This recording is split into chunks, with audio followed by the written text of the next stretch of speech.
Kozanga mbongo eza pasi na motema mama. Kozanga mutu eza pasi na motema mama. Ekosila pasi na motema mama. Ekosila ba pasi na motema mama. Kozanga biloka kolia eza pasi na motema mama. Kozanga bolingo ya fami pasi na motema mama. Ekosila pasi na motema mama. Ekosila ba pasi na motema mama.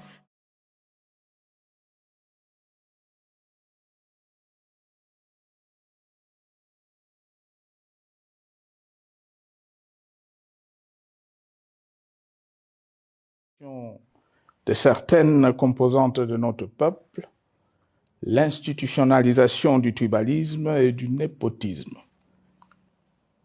l'opposition de communautés nationales les unes aux autres, le discours de haine et l'injustice ainsi que l'impunité ont d'autant plus aisément détruit la cohésion nationale et le vivre ensemble que l'opulence outrancière et le non-respect de la parole donnée sont les maîtres mots de la classe politique au pouvoir.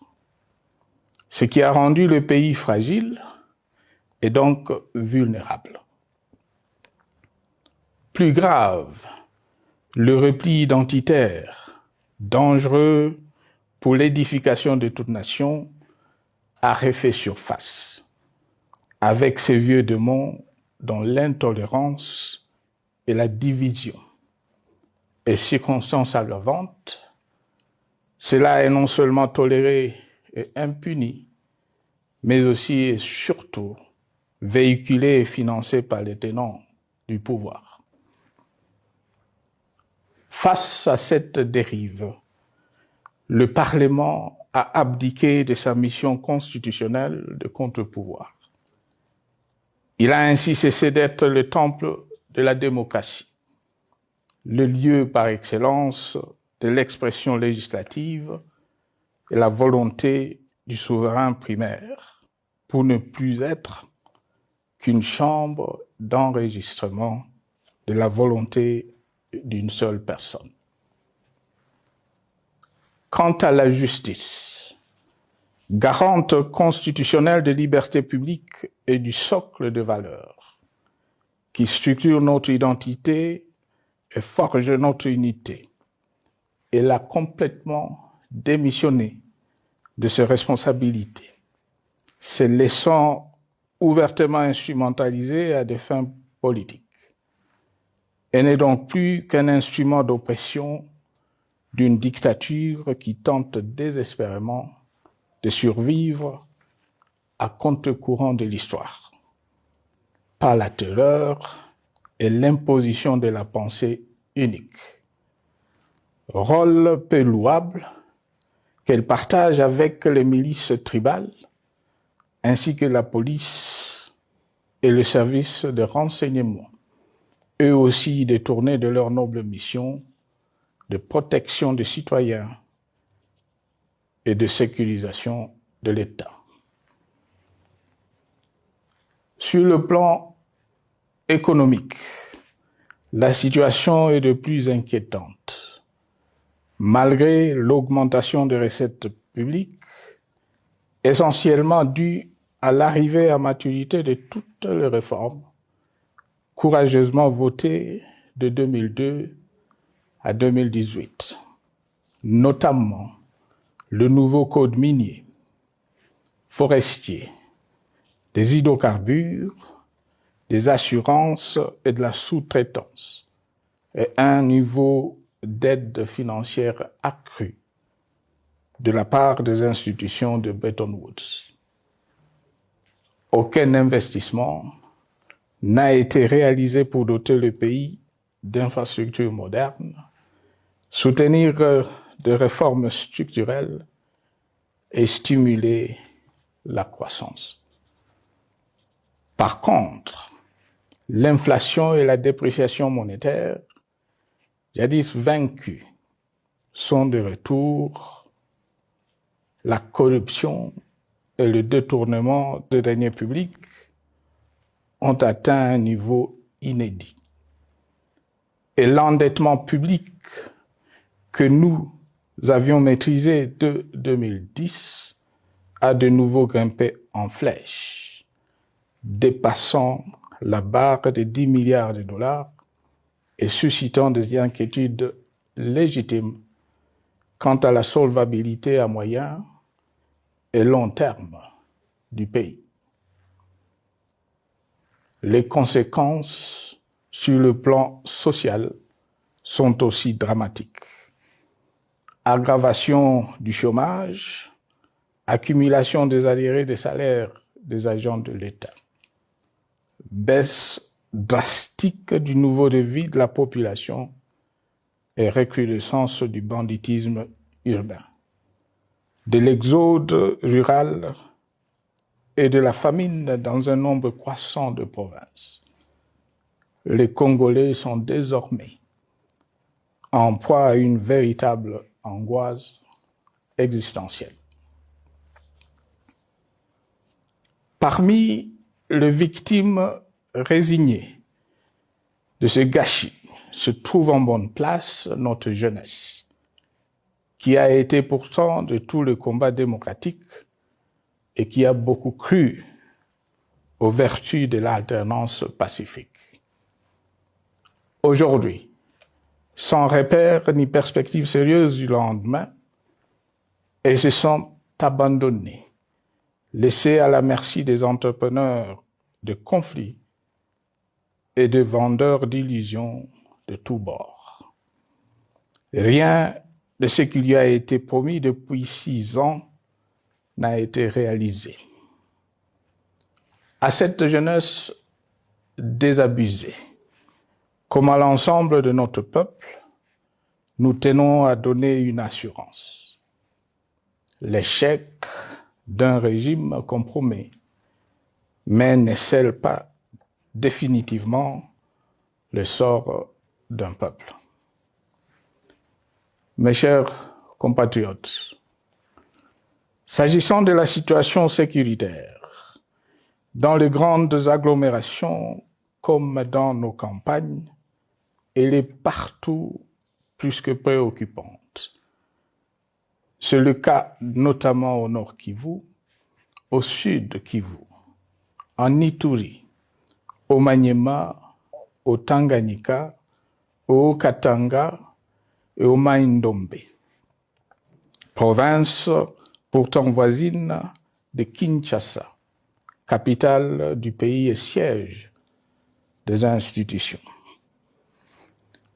Le sang de nos compatriotes civils et militaires, valeureux officiers et soldats des rangs, mais aussi députés, éminents membres de la société civile ou de partis politiques, a ainsi abondamment et gratuitement coulé. Du fait de l'intolérance, du cynisme, voire pire, d'un terrorisme d'État pratiqué dans un seul et unique dessein, l'abus du pouvoir pour le pouvoir. C'est le cas, entre autres, de sang de plusieurs centaines de détenus du centre pénitentiaire de rééducation de Makala, sauvagement abattus dans la nuit du 1er au 2 septembre 2024, victimes sans défense d'un crime incontestable contre l'humanité, à ce jour resté impuni. Il en est de même de membres de la secte mystico-religieuse Wazalendo de Goma, de jeunes de la JUNAFEC à Lubumbashi et du massacre des adeptes de l'église Mbidi à Kilwa. Cette déliquescence de la situation sécuritaire est due à la mauvaise gouvernance du pays qui, dans ce secteur, est aujourd'hui caractérisé par une formation militaire bâclée, des recrutements et mises en place ethniquement motivés, ainsi que par l'emprisonnement sans jugement, aussi bien de plusieurs militaires et officiers de haut rang que des agents de l'ordre et de sécurité, majoritairement swahiliphones. Bien plus, à l'armée nationale, bouclier de la nation, instrument de préservation de l'indépendance nationale et de l'intégrité territoriale, il a été substitué de bandes de mercenaires, de groupes armés, de milices tribales et de forces armées étrangères qui ont non seulement montré leurs limites, mais aussi enfoncé le pays dans un chaos indescriptible. L'État a ainsi perdu le monopole de la violence légitime en sous-traitant aux groupes armés, autrefois maîtrisés, le maintien de l'ordre public et de la tranquillité nationale.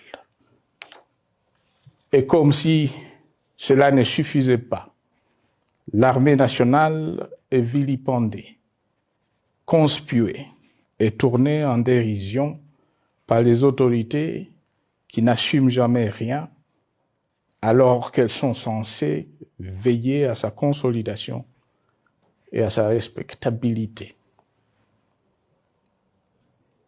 Pour les avoir formés, commandés et conduits au front, je connais nos soldats, boucs émissaires aujourd'hui de toutes les contre-performances enregistrées sur les champs de bataille. Ils ne sont pourtant pas intrinsèquement moins bons, moins nationalistes et moins loyaux. Ce qui a changé entre-temps, c'est la qualité du commandement et de leur prise en charge. Au niveau régional, le gouvernement a levé l'option désastreuse de se détourner de deux principaux instruments internationaux qui étaient à la base de l'architecture régionale de paix et de sécurité, laquelle avait permis la stabilité régionale que le président actuel avait trouvée lors de son accession au pouvoir, à savoir le pacte sur la sécurité, la stabilité et le développement dans la région de Grand Lac